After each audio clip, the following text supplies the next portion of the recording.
ก็ถือว่าทางท้ายสบายดีทางญาติพี่น้องบรรดาแขกบรรดาทุกภาคส่วนเจ้าทั้งแขกเองแขกไทยทานสุภาพบุรุษสุภาพสตรีขอจูงมืออันทรงเกียรติทางญาติพี่น้องทุกภาคส่วนการนำเจ้าเข้าสู่งานวิวาห์มหามงคลยังเป็นทางการพี่น้องก็ถือว่าทั้งญาติพี่น้องผู้ที่มาฮอดจอถึงก็ถือว่าหลังจากหาบอลจนรถจนล้างเลยก็ถือว่าเชิญเด้อของบ้านดังตัวดังตั้งท่านเจ้าภาพกาเกียมให้เป็นที่ห้อยเมื่อเด็กคุณสายเส้นทั้งม่วงแล้วก็ทั้ง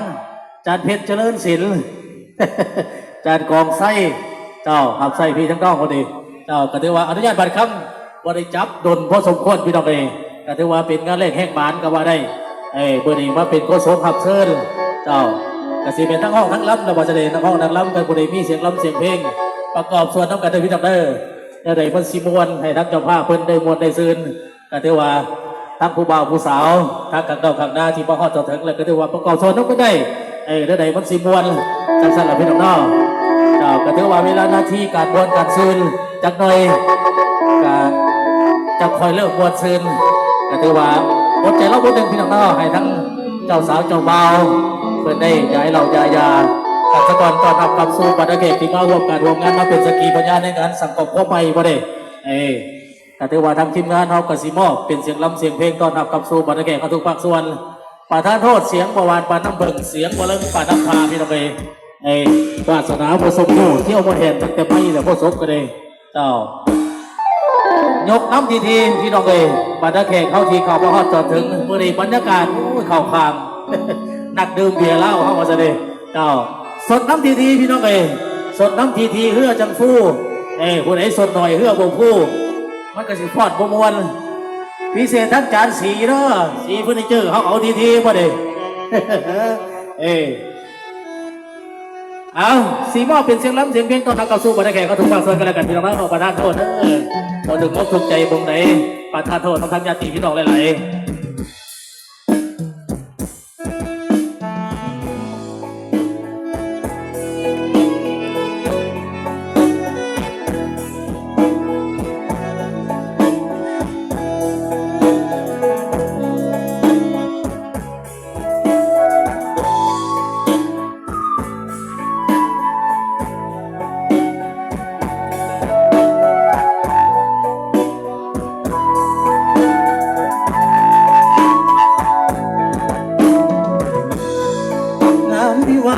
ของเขาวันนี้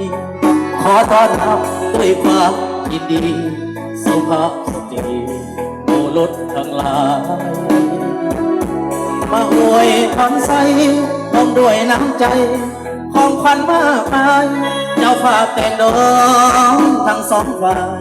ขอบใจหลายๆที่มาอบอุ่นบัดนี้พี่น้องเจ้าภาพแต่งดองขอเชิญทุกท่านเชิญรับประทานอาหารและร่วมสำราญเป็นเกียรติพวกเราอาหารเต็มพาของแก้มสุราเครื่องดื่มเบียร์พวกเขาจัดหาเพื่อพวกเจ้าจงเลือกเอาทางตามสบายหากมีสิ่งใดบ่ถูกใจหรือเคินขาหรือว่ามาลายว่าจะปากพาโอ้เพียพอหักตอนบ่ทันหลายสิ่งหลายอันข้าตัวพวกพ้องพวกเอาเจ้าพาทั้งสองขอให้พี่น้องจงให้อภัยเมื่อเลิกจากงานเดินทางกลับบ้านขอให้มีสู้อย่ามีทุกข์อย่ามีโศกอย่ามีโลกเปลี่ยนหาวีอายุมันยืนวันคืนนอนหลับฝันดีให้ถือหวยลอตเตอรี่เป็นเศรษฐีเงินล้านทุกคน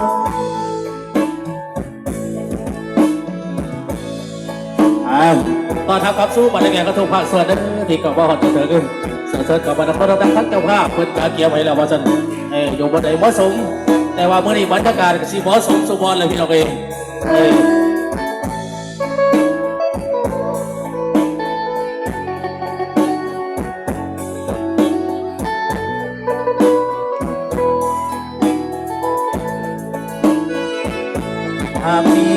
ได้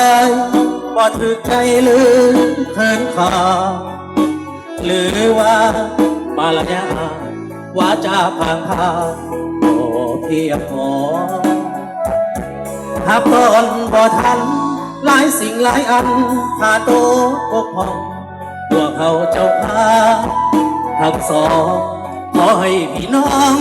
จงให้อภัยเมื่อเลิกจากกันเดินทางกลับบ้านขอให้มีโศกอย่ามีทุกข์อย่ามีโศกอย่ามีโลกเปลี่ยนหาวีอายุมันยืนวันคืนนอนหลับฝันดีให้ถือหวยลอตเตอรี่เป็นเศรษฐีเงินล้านทุกคน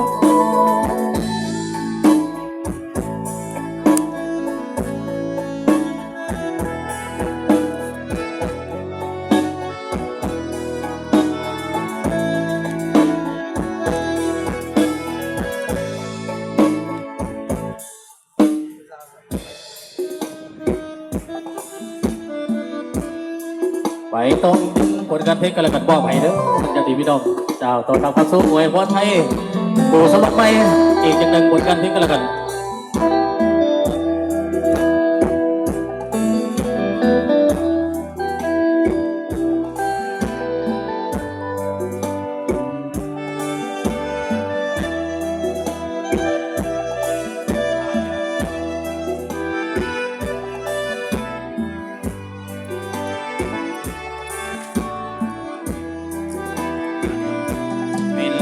เป็นสาวก่อนถึงคราวที่จะแต่งงานคงหากันมาตั้งนานสาบานกันตั้งหลายปีจึงตัดสิน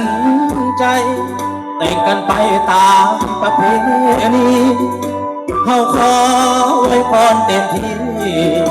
วิวาอย่าได้หมดหมองให้ทานมีเงินมีคำเป็นมือเป็นลาชีวิตหลังการแต่งงานจงสุขสันต์ด้วยกันทั้งสองขอให้นางมี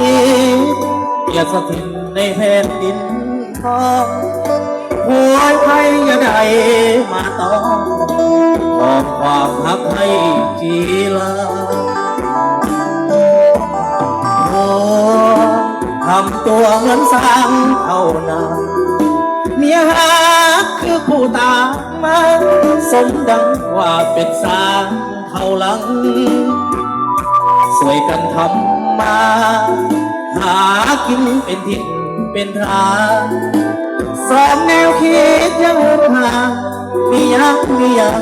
จงคอยเว้ากันขอให้ทั้งสอง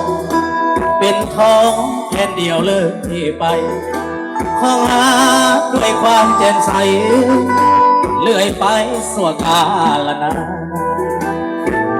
คือเท่ายอดทอง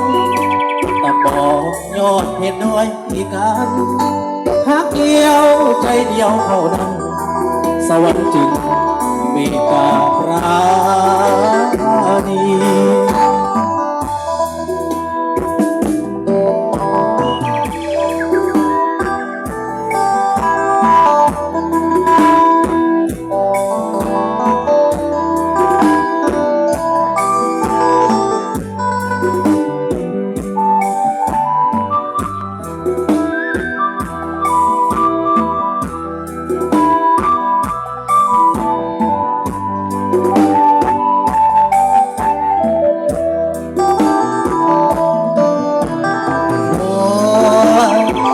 ตัวเหมือนสร้างเท่านั้น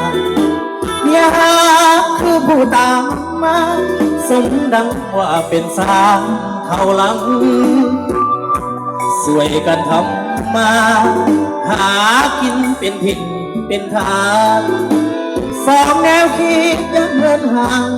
มียังจงคอยเว้ากันขอให้ทั้งสองเป็นทองแผ่นเดียวเลยไป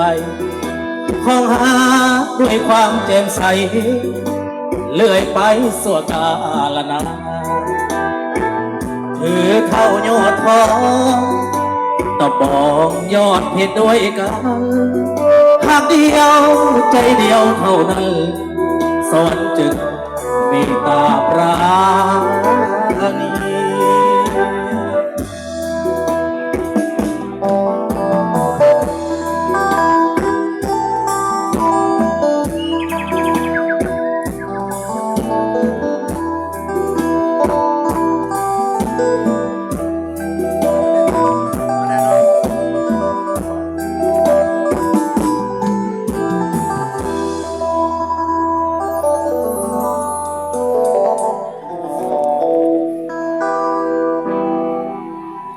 เจ้าก็ได้ว่าหากต้อนรับกับสู่บรรดาแขกเขาทุกภาคส่วนที่มาก่อนวันเสด็จผู้มาตามที่หลักก็เชิญทั้งญาติพี่น้องได้เอาบนใดที่เหมาะสมเลือกเอาเราทักเจ้าภาพการเกี่ยวให้ก็ถือว่าต้อนรับกับสู่บรรดาแขกเขาด้วยเสียงร้องเสียงเพลงบรรดาเท่าได้พี่น้องได้ท่านโบถึงมุกถึงใจเจ้าเพชรจะได้กับใครคุณว่าพี่น้องใกล้สายค้าเดี๋ยวห้องป้องรอเจ้าเพชรจะได้ไก่ขึ้นว่าพี่น้องใกล้สายใส่เฮเดียวพี่น้องเองกินป่ามาพี่ได้กินซีนเบียร์พ่อแก้มใส่กันเจ้า